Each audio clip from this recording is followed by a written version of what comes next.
දැන් මෑත යුගයේ අපේ තරුණ භික්ෂුන් වහන්සේ නමක් වැඩි ඉන්නවනේ.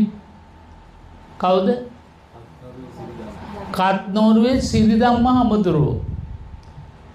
ඒ ධර්ම දේශනාවකට උන්වහන්සේගේ 25000 30000ක් විතර අවම වශයෙන් පිරිස රැස් වෙනවා. ඉතින් අපට හරි ආඩම්බරයි.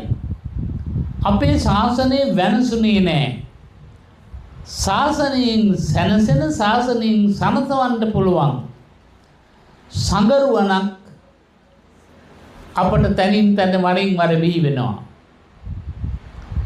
එවැනි බුදුබණ අහන්න කැමති ශ්‍රාවක ශ්‍රාවිකා පිරිසකට ඒ බණ ප්‍රත්‍යක්ෂ වෙන හැටි බලන්න. උන්වහන්සේ නිතරම මතක් කරපු හැම බණකදීම මතක් කරපු කරුණක් මේ අචින්තිතම්පි භවති නේද? ඔයගලට පාඩම් චින්තිතම්පි විනාශති. නොසිතු දේ සිදු වෙනවා, සිතූ දේ සිදු වෙන්නේ නැහැ. ඉතින් බලන්න ඒක මේ දේශනා කර කර ඉන්න යුගයේම ඇත්ත වුණානේ. ඉතින් අපට අපේ බුදු පුතුන් සදා වාසනාවන් කියලා සාදු කියන්න ඕනේ.